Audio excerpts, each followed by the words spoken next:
Hello everyone, welcome to my channel. Please subscribe and keep watching more details. Emmett Walsh's heartbreaking Yellowstone death explained. Emmett Walsh isn't the most important Yellowstone character, but his death was still one of the most tragic. Taylor Sheridan's Western show delves deep into the complex dynamics of the Dutton family, who own the largest contiguous ranch in the United States. Yellowstone masterfully intertwines themes of power, love, and loyalty against the rugged backdrop of Montana's landscapes. Its narrative is rich with the tension between preserving traditions and embracing the inevitable changes brought by modernity. The Duttons navigate threats from land developers, conflicts at the bordering national park, and internal family strife. Within this sprawling saga, Emmett Walsh emerges as a standout in the Yellowstone cast whose journey, though sparingly showcased, encapsulates the soul of the cowboy ethos.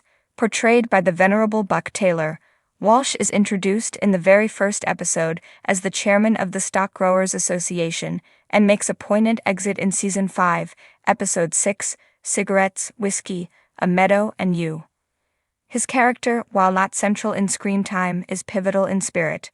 Emmett's presence from beginning to near-present threads a narrative continuity, echoing Yellowstone's deep-seated themes of loyalty, tradition, and the inexorable passage of time. In a series punctuated by violence and power struggles, Emmett Walsh's serene departure in Yellowstone stands out for its poignancy. During the annual Dutton Cattle Drive, a tradition embodying the very essence of the cowboy lifestyle, Emmett passes away peacefully in his sleep, surrounded by the landscapes and people he cherishes.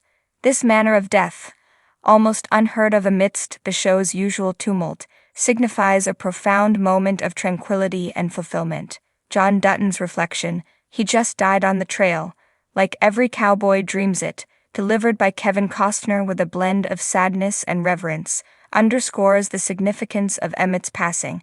It's not merely the loss of a friend, it's an elegy to fading traditions and the vanishing spirit of the West. Emmett Walsh's death, peaceful amidst chaos, offers a stark contrast to the rest of the show's narrative, imbued with conflict and struggle. The death reflects a rare moment of closure, untouched by the machinations and violence that frequently engulf the Dutton family. This departure from the norm underscores Emmett's role as a symbol of the enduring, albeit diminishing, cowboy way of life. His passing is a poignant reminder of the values the Duttons are fighting to preserve: a connection to the land, a commitment to one's community, and a life lived with integrity. In a world where such ideals seem increasingly obsolete, Emmett's peaceful end under the stars, hat on chest, is a dignified conclusion amidst the storms of life. Long before his memorable role in Yellowstone, Buck Taylor was synonymous with the Western genre, having carved out a distinguished career that resonated with fans across decades. Notably, Taylor's portrayal of Newly O'Brien in Gunsmoke, one of television's most renowned westerns, left an indelible mark on the genre. His character in Gunsmoke shared a similar essence with Emmett Walsh, both men of principle deeply rooted in the values of the West. This parallel underscores Taylor's adeptness at bringing to life characters that embody the spirit of the cowboy, a testament to his significant contribution to the Western genre. Beyond Gunsmoke, Taylor's roles as Turkey Creek Jack Johnson in Tombstone, and notably as the old man in Taylor Sheridan's Hell or High Water, highlight his versatility and deep connection to stories of the American frontier.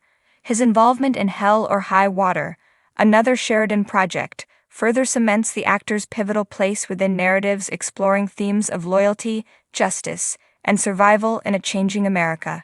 Through his work, Buck Taylor not only entertains but also preserves the cultural memory of the American West, making his contribution to Yellowstone not just another role but a continuation of a storied legacy. Emmett Walsh's Yellowstone death was one of the saddest moments in the series, but there is a bittersweetness to it that is not present in many of the show's other heartbreaking deaths. Many people in Yellowstone meet violent ends that showcase the cruelty of the world these characters live in. The moment when Jamie executes his birth father, Garrett Randall, or when Jimmy loses his loving uncle, Dirk Herdstram, to some former criminal associates are more brutal endings than the peaceful one Emmett receives on Yellowstone. Emmett's death also reflects Lee Dutton's death in Yellowstone's premiere episode for how John Dutton reacts to it.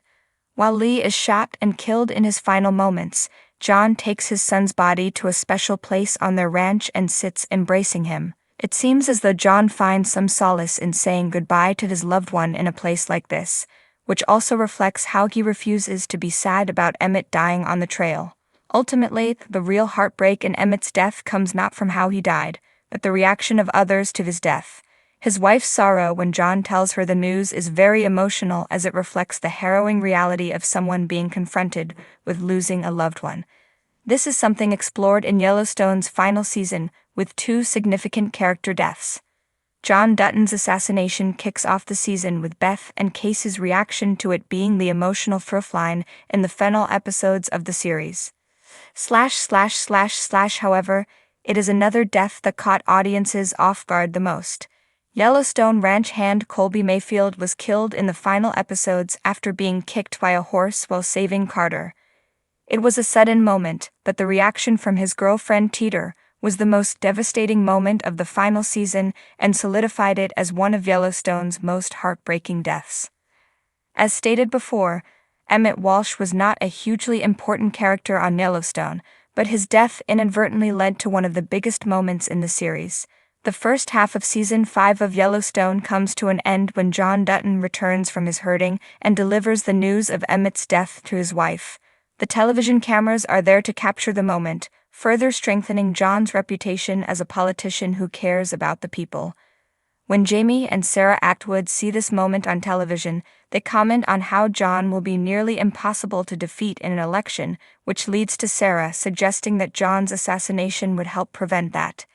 In a roundabout way, Emmett's death seemed to inspire the plot that led to John Dutton being killed off in Yellowstone's final season, putting a lot more weight on this moment. Yellowstone Season 5, Episode 14 Review. Taylor Sheridan's predictable finale is a devastating emotional letdown.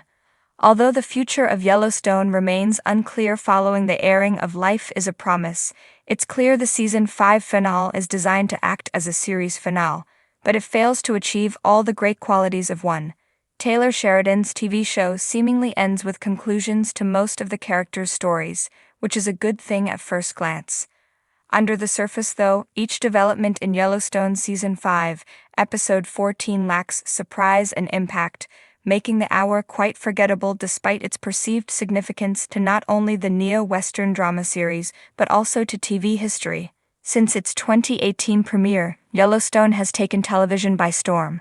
The show has been successful in drawing a wide audience and keeping them hooked. Critics and viewers alike have loved Yellowstone and often given Sheridan his flowers for creating such a gripping story about a complex family who owns the largest ranch in Montana. However, the series has fallen short of expectations in its 5th and perhaps final season.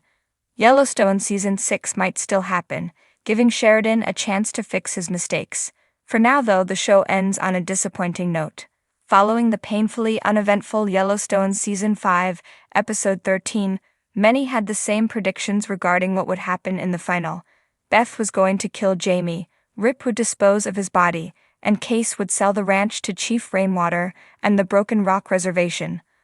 Unfortunately, for those hoping to be wrong and be surprised, the events of Yellowstone Season 5, Episode 14 play out exactly as expected. Following John's funeral, Beth finally has the drive to get revenge for her father's death and heads to Jamie's house. Beth attacks her brother, and right when Jamie gets the upper hand, Rip arrives. While Rip holds him, Beth stabs Jamie, killing him and winning the long-winded Yellowstone Dutton family war. Almost everyone knew that Beth would be the one to murder Jamie, and anyone could predict that Case would sell the ranch to Chief Rainwater and create his own with his family after Episode 13. Consequently, the finale's big events are dissatisfying. Given the neo-Western drama's history and previous stakes, someone had to die in the Yellowstone finale. Jamie was the character at the top of everyone's list heading into the season's final episode. Because his death was expected, I hoped that Jamie's demise would at least be satisfying and effective. Instead, Beth killing her brother lacks intrigue or suspense. For a character who has been so important to Yellowstone's story, Jamie's death scene is anticlimactic, even though it should be one of the show's biggest moments.